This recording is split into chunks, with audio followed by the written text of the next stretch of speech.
बहुत ही विभत्स दृश्य था वहां का। और लाशें ही लाशें थी। उन लाशों पर सैकड़ों मक्खियां भिनभिना रही थी। इतनी भीषण रेल दुर्घटना पिछले 100 सालों में नहीं घटी थी। 3 रेलगाड़ियां, जिसमें एक मालगाड़ी शामिल थी, उनकी बोगियां एक दूसरे पर पूरी तरह जड़ी हुई थी। ट्रेन की जनरल बोगी समेत स्लीपर क्लास और एसी की कहीं बोगियां एकदम तहस नहस हो गई थी। शायद कोई भी नहीं बचा था उनमें। 72 घंटे हो गए थे इस भयानक दुर्घटना के, लेकिन लाशों के निकलने का सिलसिला लगातार जारी था।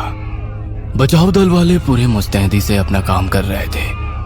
ट्रेन की बोगियों में फंसे लोगों को ट्रेन के डिब्बों को काट कर निकाला जा रहा था। एम्बुलेंस और बोगियों को काटने वाली मशीन की आवाज सुनकर भी डर लग रहा था। एम्बुलेंस में घायल कम, लाशें ज्यादा ले जाई जा रही थी। लेकिन कुछ लोग अभी भी अपनों की तलाश में भटक रहे थे। बचाव दल वालों से उन्हें उम्मीद थी कि वो उनके अपनों को शायद निकाल लाए। मेरा बेटा, मेरा 18 साल का जवान बेटा, उसे कुछ मत होने दीजिए। उसे भगवान के लिए निकाल दीजिए। वो अंदर फंसा है। वो देखिए ना, उसके हाथों में हरकत हो रही है। उसे निकाल लीजिए, उसे निकाल लीजिए। माँ ऐसी ही होती है शायद। जहाँ उम्मीद ना हो वहां पर भी उम्मीद लगा बैठती है। उसका जवान बेटा मर चुका था, बेजान पड़ा था उसका शरीर। फिर भी उसे लग रहा था कि उसके हाथों में हरकत हो रही है और चीख पुकार मची हुई थी। कोई अपने मासूम बच्चे की लाश को देखकर बार बार बेहोश हो रहा था, तो कोई अपने बूढ़े पिता के मृत शरीर को घूर घूर कर देख रहा था। कोई अपनी पत्नी के मृत शरीर को सीने से चिपकाए रो रहा था, तो कोई अपने पति की लाश से बातें कर रही थी। कहा था जिंदगी भर साथ निभाओगे। अरे कहा था ना। फिर बीच रास्ते में क्यों छोड़कर चले गए? अरे बोलो ना, क्यों चले गए? अब मेरी मांग सूनी हो जाएगी। अब है मेरी मांग में सिंदूर देखना तुम्हें बहुत पसंद था ना। अब कभी नहीं लगा पाऊंगी मैं सिंदूर, कभी नहीं। बचाव कार्य तो जारी था, लेकिन अब जिंदा बचे लोगों की उम्मीद कम ही थी। लेकिन उस दर्दनाक मंजर वाली जगह पर भी लोगों की चित्कार और लाशों की भयंकर दुर्गंध के बीच फोटोग्राफर दिनकर फोटो ले रहा था। वह एक प्राइवेट अखबार में फोटोग्राफर का काम करता था। एक्सीडेंट के हर एक सीन को वह बारीकी से अपने कैमरे में उतार रहा था। उस भयानक और चीख पुकार वाले स्पॉट को देखकर उसकी आंखें भी भीग रही थी। लाशों को देख उसके दिल की धड़कन भी तेज हो रही थी। लेकिन उसे अपना काम करना था, क्योंकि उसी से तो उसका घर चलता था। उसने कई सारी फोटो खींची और सारी तस्वीरें ऐसी कि कोई साधारण इंसान उसे देखे तो खौफ उसके चेहरे पर साफ साफ दिख जाए। तस्वीरें खींचकर वो उन तस्वीरों को जूम करके भी देख रहा था कि ठीक आई है कि नहीं। ऐसे ही एक तस्वीर को जब वो जूम करके देख रहा था, तभी अचानक वह एकदम से डर गया। बड़ी ही भयानक लाश की तस्वीर थी वो। उसकी दोनों आंखें बाहर को निकल गई थी और वो आंखें ऐसा लग रहा था कि दिनकर को ही घूर कर देख रही है। तभी वहां अचानक बारिश शुरू हो गई। एक तो कड़ाके की सर्दी, ऊपर से बारिश। दिनकर का काम लगभग हो चुका था, इसलिए उसने अपनी बाइक स्टार्ट की और घर की ओर चल पड़ा। पूरे रास्ते उसकी आंखों के आगे दुर्घटना स्थल का ही सीन घूम रहा था। दिनकर घर पहुंच गया था। पिछले 2-3 घंटे से वो बहुत ही बिजी था। हर दिन लाशों की तस्वीर खींचना, उसे स्कैन करके ऑफिस ईमेल और पोस्ट दोनों करना उसका काम था। उस रात भी वो यही कर रहा था। रात के यही कोई 12:30 बज रहे थे और खामोशी ही खामोशी छाई हुई थी। दिनकर एक बार फिर से अपनी खींची तस्वीरों को जूम करके देख रहा था, क्योंकि वो कोई रिस्क नहीं लेना चाहता था। क्योंकि अगर एक भी तस्वीर खराब पोस्ट होती या क्लियर पोस्ट नहीं होती तो उसे अपने बॉस के गुस्से का सामना करना पड़ता था। इसलिए वो एक बार फिर से उन तस्वीरों को जूम करके देखने लगा, धीरे धीरे बारीकी से। लेकिन तभी फिर से उस तस्वीर पर उसकी निगाह टिक गई। वह जल्दी से उसे हटाकर आगे बढ़ना चाहता था, लेकिन तभी उसे लगा कि उस लाश की आंखें तस्वीर से एकदम से बाहर निकल आई हैं और उससे कह रही है कि अरे मैं तो अब मर गया, अब मेरे मुर्दा शरीर को छोड़ दे, छोड़ दे। दिनकर का दिल जोर जोर से धड़कने लगा। उसने कैमरे को बंद किया और सिगरेट जलाई। सिगरेट का कश लगाते हुए वो अपने आराम कुर्सी पर बैठकर कुछ सोचने लगा, लेकिन तभी उसे लगा कि उसकी कुर्सी के पीछे कोई है। वह तेजी से पीछे घुमा, लेकिन वहां तो कोई नहीं था। अरे यहाँ तो कोई नहीं है, फिर मुझे ऐसा क्यों लगा कि कोई मेरे पीछे खड़ा है। दिनकर अब पूरी तरह डर गया था। उसे ना तो उन तस्वीरों को देखने का मन कर रहा था और ना ही अपने कैमरे को, लेकिन तस्वीर तो उसे किसी भी शर्त पर अपने बॉस को भेजनी ही थी। उसने एक बार फिर से हिम्मत की और खींची गई उन तस्वीरों को, जिसकी उसने प्रिंट भी निकाल रखी थी, टेबल पर इकट्ठा करने लगा। लेकिन तभी अचानक उसके कमरे का बंद पंखा ना जाने कैसे ऑन हो गया। सारी तस्वीरें इधर उधर उड़ने लगी। अरे ये पंखा ये कैसे ऑन हो गया? इतनी सर्दी है यहाँ। उसने पंखे का स्विच ऑफ किया और बिखरी पड़ी सारी तस्वीरों को इकट्ठा किया और अपनी टेबल पर उसे रखा। उसके बाद एक एक कर फोटो वो धीरे धीरे स्कैन कर रहा था। लेकिन तभी फिर से उसके कमरे का पंखा ऑन हो गया और तस्वीरें फिर से उड़ने लगी। दिनकर को समझ नहीं आ रहा था कि आखिर हो क्या रहा है। वह पंखा ऑफ करने के लिए उठने ही वाला था कि तभी पंखा अपने आप बंद हो गया। दिनकर ने सारी बिखरी तस्वीरों को एक बार फिर से इकट्ठा किया और उसे अपनी टेबल पर रखे बड़े से पेपर वेट से दबाकर रख दिया। और उसके बाद एक एक कर अपने कैमरे की तस्वीरों को स्कैन कर अपने कंप्यूटर पर सेव करने लगा, ताकि वो सारी तस्वीरें एक साथ ही अपने बॉस को ईमेल कर सके। वह तस्वीरों को स्कैन करने में मगन था, लेकिन तभी दिनकर को ऐसा लगा कि कोई फिर से उसके पीछे आकर खड़ा हो गया है। उसकी तेज तेज सांसों की आवाज वो बिल्कुल साफ साफ सुन सकता था। एक बार फिर से दिनकर के दिल की धड़कन तेज हो गई। उसे कुछ समझ आता उसके पहले उसने देखा कि उसके पास रखे पेपर वेट पर किसी की उंगलियां हैं। उन उंगलियों को देखकर दिनकर का चेहरा पीला पड़ गया। वह वहां से भागने वाला था, लेकिन उसके पहले ही वो पेपर वेट हवा में उड़ा। ऐसा लगा कि किसी ने उसे अपने हाथों से उठाया है और फिर उसने उस पेपर वेट को दिनकर के सिर पर जोर से मार डाला। दिनकर की चीख निकल गई। उसके सिर से खून बहने लगा। दिनकर दर्द से बिलबिला रहा था। तभी किसी अदृश्य ताकत ने उसके सिर के बालों को पकड़ा और उसे खींचकर जमीन पर पटक दिया। दिनकर को पहली बार लगा कि कोई साया उसके पास खड़ा है। उसके बाद उस साये ने दिनकर के बालों को फिर से खींचकर पकड़ा और उसे उसके कमरे के बाहर की ओर घसीट कर ले जाने लगा। माया, गुड़िया, गुड़िया, रे कोई बचाओ, कोई मुझे बचाओ। दिनकर चीख चीख कर अपनी पत्नी माया और अपनी 7 साल की बेटी गुड़िया, जिसे वो बहुत प्यार करता था, उसे आवाज देने लगा। लेकिन किसी ने उसकी आवाज नहीं सुनी। वो साया उसे खींचकर सीढ़ियों के पास ले गया और उसे सीढ़ियों से नीचे की ओर खींचने लगा। दिनकर चीख रहा था, चिल्ला रहा था। उसका पूरा सिर खून से भर गया था और सिर से निकला खून सीढ़ियों पर निशान छोड़ता जा रहा था। उसकी स्थिति बहुत ही खराब हो रही थी।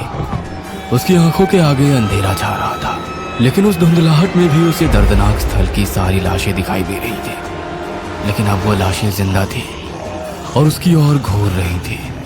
एक 7-8 साल का मासूम बच्चा उसे न सिर्फ घूर रहा था, बल्कि उसकी आंखों में कई सवाल थे।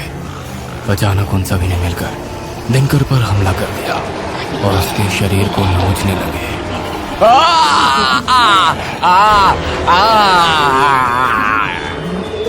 दिनकर दर्द से कराह उठा और फिर से उसने अपनी पूरी ताकत लगाई और जोर से चिल्ला उठा, माया!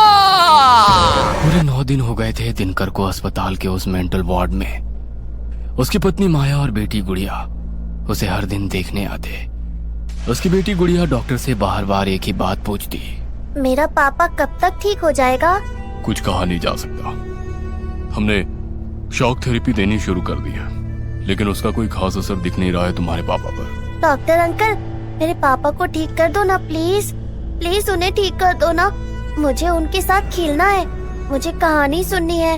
हर दिन वो मुझे एक कहानी सुनाते थे, तभी मुझे नींद आती थी। पिछले 9 दिनों से मैं ठीक से नहीं सो पाई हूँ। डॉक्टर खामोशी से गुड़िया की बातों को सुन रहा था, लेकिन वो उसकी बातों का क्या जवाब देता उसे समझ नहीं आ रहा था। तुम्हें शर्म नहीं आती दिनकर? कितने दिन हो गए हाँ बोलो, कितने दिन हो गए? दिन क्या, कितने महीने हो गए? तुम एक ढंग की तस्वीर नहीं ले पाए हमारे अखबार के लिए।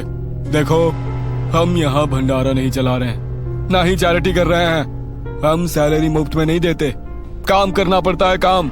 सर मैं तस्वीरें तो लाता ही हूँ। उन घटिया बिना मतलब की तस्वीरों का मैं क्या करूं बोलो? उसकी अगरबत्ती बनाऊं? लोगों को मसाला चाहिए तस्वीरों में, दर्द चाहिए, इमोशन चाहिए, ड्रामा चाहिए, तभी तो हमारा अखबार बिकेगा। सर मैं कोशिश तो कर रहा हूँ। क्या खाक कोशिश कर रहे हो? कान खोल कर सुन लो, इस हफ्ते अगर ढंग की और जबरदस्त तस्वीरें जिसमें इमोशन हो, अगर वो नहीं आई तो फिर अगले हफ्ते से अखबार के दफ्तर आने की कोई जरूरत नहीं है। पिछले 6 महीने से दिनकर ने एक भी ऐसी तस्वीर नहीं खींची थी जो अखबार के लिए फायदे का सौदा होती। पिछले 6 महीने से उसकी सैलरी भी लगभग आधी ही आ रही थी। बहुत तकलीफ से वो घर खर्चा चला रहा था। आज जब बॉस ने उसे ये कहा कि अगर कोई जबरदस्त तस्वीर वो नहीं खींच कर लाया तो उसे अगले हफ्ते से दफ्तर आने की जरूरत नहीं है, ये बात बार बार उसके दिमाग में लगातार घूम रही थी। उसे कुछ रास्ता नहीं सोच रहा था कि आखिर वो कहां से ऐसी तस्वीर खींचे जो उसके बॉस को खुश कर सके। उदास मन से वो घर पहुंचा। माया ने टेबल पर रखा खाना लगाया। बेमन से दिनकर अपनी पत्नी और बेटी के साथ खाने बैठा, लेकिन उसके गले से निवाला उतर ही नहीं रहा था। तभी माया ने कहा, गुड़िया के स्कूल से फाइल रिमाइंडर आ गया है। अगर इस महीने फीस नहीं जमा की तो उसे स्कूल से निकाल देंगे।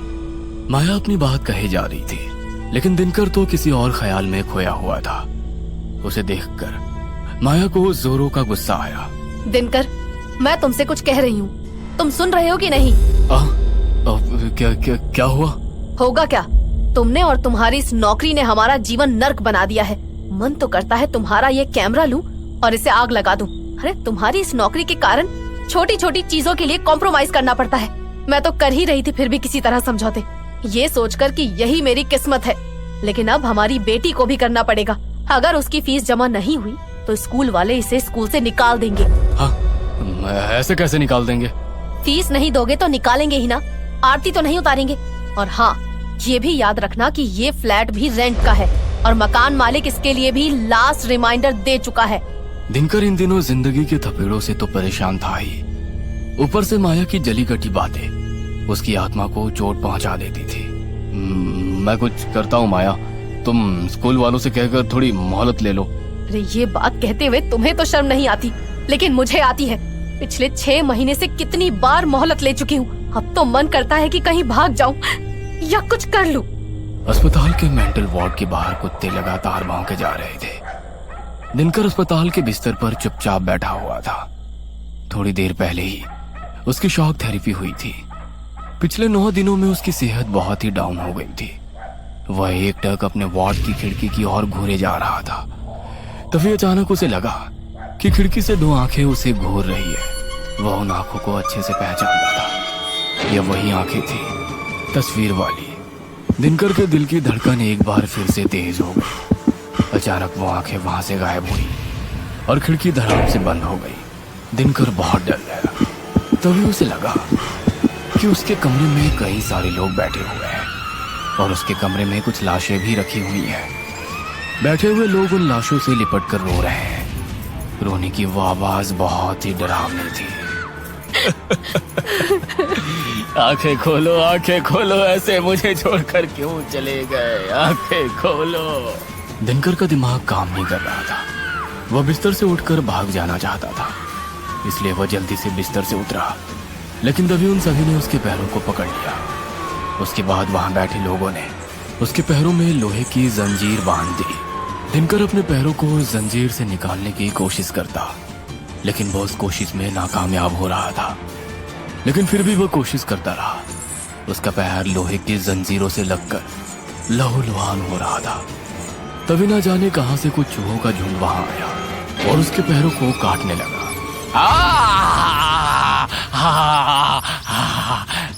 फिर से एक दर्दनाक चीख दिनकर की आई।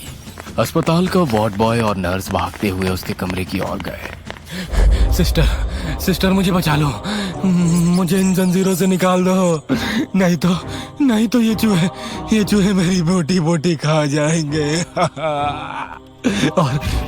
और इन लोगों को भगाओ यहाँ से। ये मुझे जीने नहीं देते। इनकी रोने की आवाज मेरे कानों में सुई की तरह चुभती है। मिस्टर दिनकर, क्या हुआ आपको? ये क्या कर रहे हैं? कहाँ है जंजीरें और कहाँ है चूहे? और किन आवाजों की बात कर रहे हैं आप? अरे ये तो है मेरे पास, ये देखिए। मिस्टर दिनकर, यहाँ कोई नहीं है, कुछ नहीं है। दिनकर को नींद नहीं आ रही थी। वह कहाँ से अपनी बेटी की फीस जमा करता, वह कहाँ से ऐसी तस्वीर खींचता जो उसकी नौकरी को बचा लेती। वह यही सब सोचे जा रहा था। आखिरकार उसने एक फैसला लिया। बस हो गया, अब नहीं होता मुझसे। मैं हार गया हूँ। मैं अब लड़ नहीं सकता। मुझे माफ कर देना गुड़िया, मुझे माफ कर देना माया। I am a failure. रात के 11 बज रहे थे। दिनकर रेलवे ट्रैक पर चला जा रहा था। हर दिन की तरह उसके गले में उसका कैमरा लटका था। आज उसने एक खतरनाक फैसला ले लिया था। वो ऐसा नहीं करना चाहता था, लेकिन वो मजबूर था। वो रेलवे ट्रैक पर बढ़ता जा रहा था। तभी उसके कानों में कुछ आवाज आई। चौरसिया, सिग्नल चेक कर लिया है ना? सब ठीक है ना?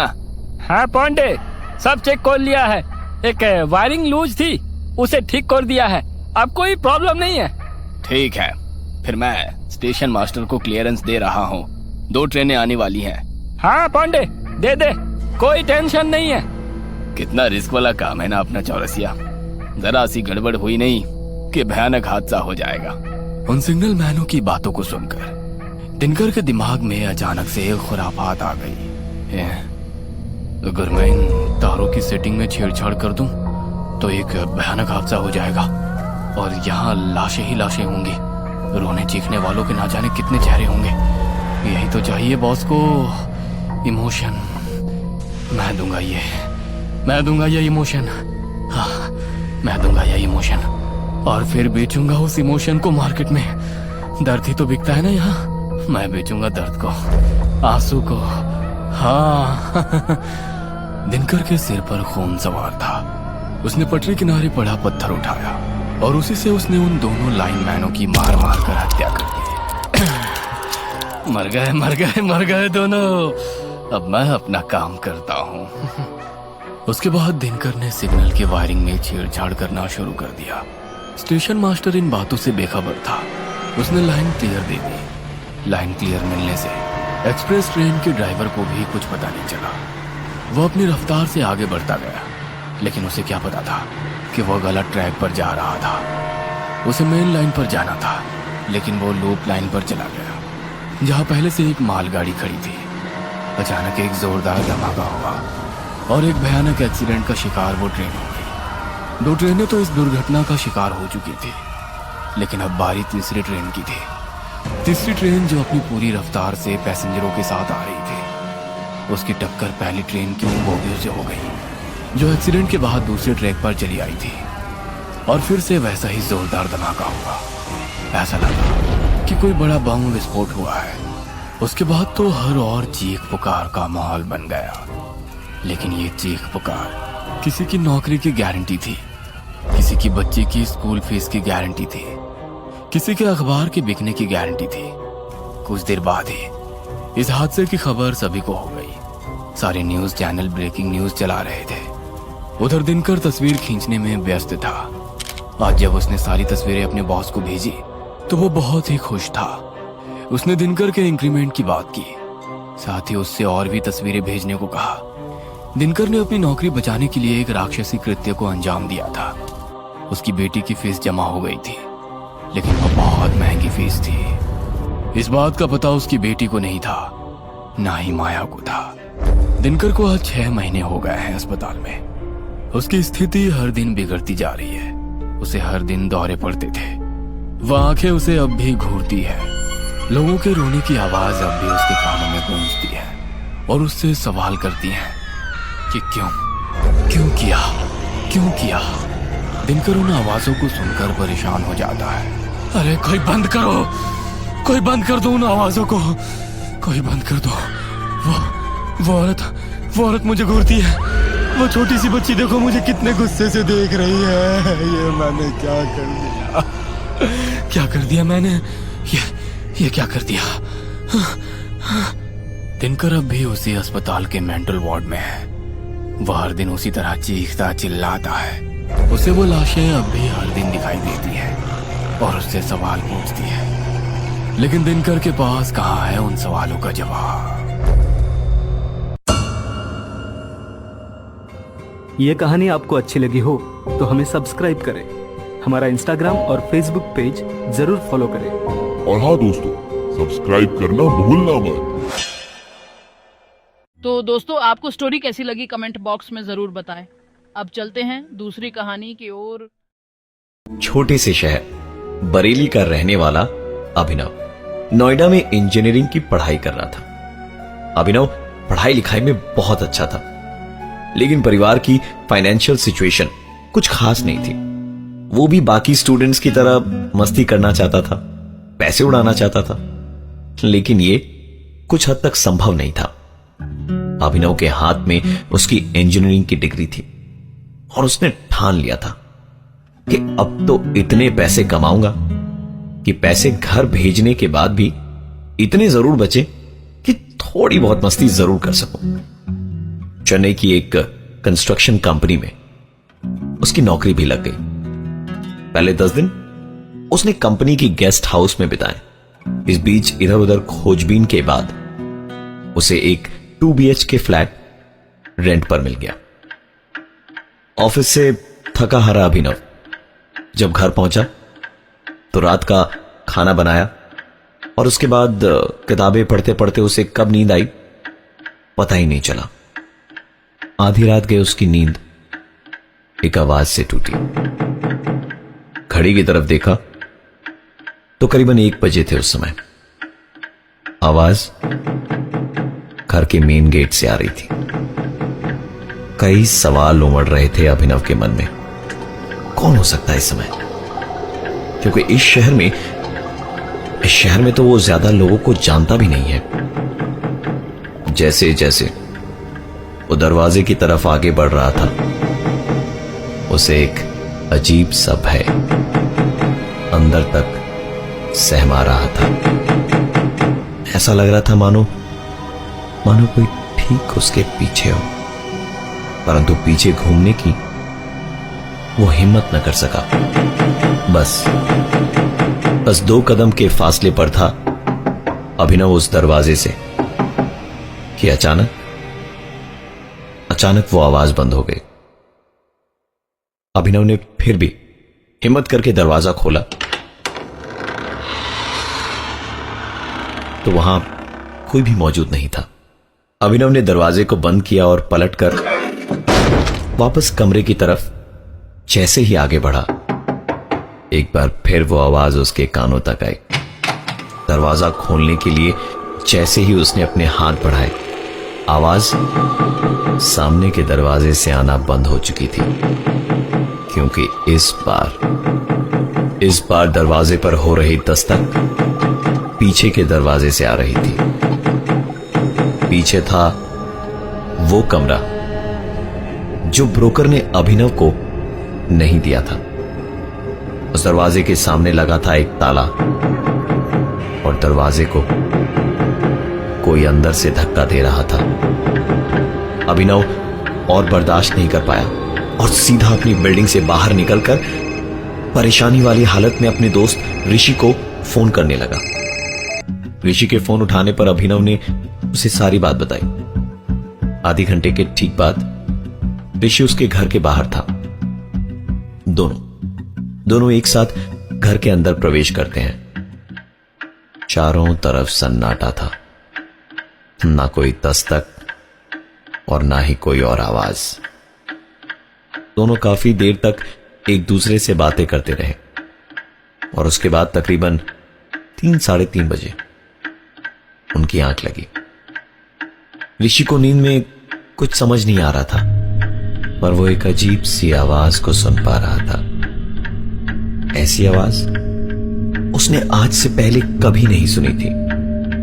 जो आवाज अब तक उसे बड़ी दूर से सुनाई दे रही थी, वो अब धीरे धीरे और भी ज्यादा जोर पकड़ते हुए उसके कानों के पास आ रही थी। ऋषि इन चीजों को और बर्दाश्त नहीं कर पा रहा था उसने अभिनव को नींद से जगाया और उसे सुनाई दे रही आवाज के बारे में बताया। अभिनव ने कहा ये शायद उसका वहम है। अभिनव को कोई भी आवाज सुनाई नहीं दे रही थी। ऋषि के सर से पसीना तरबतर गिरे जा रहा था, क्योंकि उसे वो आवाज साफ तौर पर सुनाई दे रही थी और वो धीरे धीरे उसे पागलपन की ओर घसीट रही थी। तभी अचानक अभिनव ने कहा कि क्या तुमने किसी के दरवाजे को खटखटाने की आवाज सुनी? ऋषि ने बताया कि उसे दरवाजे को खटखटाने की कोई आवाज नहीं आ रही है, पर इस तरह की आवाज सुनाई दे रही है।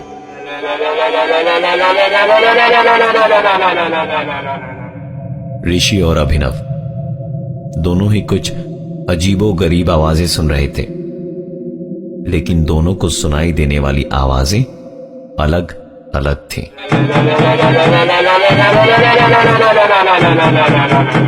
दोनों वहां से भागकर ऋषि के घर चले गए। रात बीतने के बाद सुबह अभिनव ने ब्रोकर को फोन लगाया और रात वाली बात बताई। ब्रोकर ने कहा साहब नया शहर है, नए लोग हैं, इसलिए शायद आपको ऐसा लग रहा होगा। अरे 2-3 दिन की बात है, एक बार आप इस माहौल से एडजस्ट हो जाए, फिर देखिए सब ठीक हो जाएगा। पता नहीं क्यों पर अभिनव को ब्रोकर की बातें सही लग रही थी। उसने अपना काम खत्म करा और थका हारा ऑफिस से लौटकर अपने घर का ताला खोल ही रहा था कि तभी पीछे से आवाज आई, तो आप ही हैं अभिनव साहब, सुना आपको बड़ी दिक्कत हुई रात को। पलटकर देखा तो सीढ़ी पर 45-50 साल का एक आदमी बैठा था। बातचीत आगे बढ़ी तो पता चला कि वो इस मकान के मालिक हैं। अभिनव ने घर का दरवाजा खोला और घर आए मेहमान को अपने साथ अंदर ले गया। अभिनव ने कल रात घटी सारी घटना विस्तार से बताई तो मकान मालिक ने पूछा कि ब्रोकर ने आपको दूसरे कमरे की चाबी क्यों नहीं दी? वो ब्रोकर कुछ गड़बड़ तो नहीं कर रहा? दोनों बातें ही कर रहे थे कि अचानक एक बार फिर दरवाजे पर वैसी ही दस्तक सुनाई दी जो कल रात अभिनव ने सुनी थी। अभिनव ने मकान मालिक से कहा, आपने सुना ना, कल रात से ये आवाजें मुझे परेशान कर रही हैं। मकान मालिक हैरान होकर अभिनव की तरफ देख रहा था, क्योंकि उसे कुछ भी सुनाई नहीं दिया था। खैर हिम्मत जुटाकर अभिनव वहां से उठा और कहा, मैं आपके लिए चाय बनाकर लाता हूं। चाय बनाने के लिए किचन में जाना तो बहाना था, ताकि वो उस दरवाजे पर नजर रख सके जहां से वो अजीबोगरीब आवाजें आ रही थी। उसने चाय बनाने के लिए पानी उबालना शुरू किया और साथ ही ब्रोकर को फोन लगाया और कहा, यार सच बताना, इस घर में कुछ गड़बड़ तो नहीं है ना? इस घर के मालिक हमारे साथ यहां बैठे और पूछ रहे कि दूसरे वाले कमरे में ताला क्यों लगा रखा है। मकान मालिक का नाम सुनकर ब्रोकर की मानो हवाइयां उड़ गई। उसने दोबारा पूछा, कौन आया है आपके यहां? अभिनव ने बताया, मकान मालिक। और ये सुनते के साथ ही ब्रोकर ने फोन की लाइन काट दी। हड़बड़ाता हुआ दौड़ते हुए उनके घर पहुंचा। दरवाजा खुला तो सामने ब्रोकर के चेहरे की हवाइयां उड़ी हुई थी और शरीर पसीने से भरा था। इससे पहले कि अभिनव कुछ कहता, ब्रोकर ने पूछा, मकान मालिक कहां है? अभिनव ने कहा, यहीं मेरे साथ कमरे में बैठे चाय पी रहे। पर आप मुझे ये बताओ कि आपने ये कमरा बंद करके क्यों रखा? इसकी चाबियां कहां हैं? उसने कहा, चाबियां तो मैं आपको दे दूंगा, पर क्या मैं एक बार मकान मालिक से मिल सकता हूं? अभिनव उन्हें अपने साथ कमरे में ले गया। सामने टेबल पर पड़ी थी 2 कप चाय और आधी खाई हुई बिस्किट। अभिनव कमरे में इधर से उधर झांक रहा था, क्योंकि जिस मकान मालिक की वो बात कर रहा था वो वहां मौजूद ही नहीं थे। और गौरतलब है कि उस घर से बाहर निकलने का सिर्फ एक ही द्वार था, जहां थोड़ी देर पहले अभिनव और ब्रोकर दोनों खड़े थे। ब्रोकर ने कहा कि आप पता नहीं किसकी बात कर रहे थे, क्योंकि इस मकान के मालिक ने आज से 5 साल पहले उस बंद पड़े कमरे में फांसी लगाकर आत्महत्या की थी। यह घर उसने बहुत शौक से खरीदा था। रिसेशन के कारण उसकी नौकरी चली गई थी। धीरे धीरे वो कर्ज में डूबता गया। मुसीबत की घड़ी में उसके परिवार ने भी उसका साथ छोड़ दिया और उसके अकेलेपन ने उसकी जान ले ली। उस घर से बाहर आने जाने का सिर्फ एक ही दरवाजा था। अभिनव ने आज तक इस तरह की चीज कभी अनुभव नहीं करी थी। उसने ब्रोकर से कहा कि मैं इस घर में 1 मिनट भी नहीं रह सकता और सारी चीजें अपनी पैक करने लगा। ब्रोकर ने भी उसकी मदद करी। दरवाजे को बंद करते वक्त उस ब्रोकर एवं अभिनव दोनों ने देखा कि कैसे उस बंद कमरे के दरवाजे पर कोई अंदर से दस्तक दे रहा था। रात अभिनव ने ऋषि के घर गुजारी। अभिनव और ऋषि बातचीत कर ही रहे थे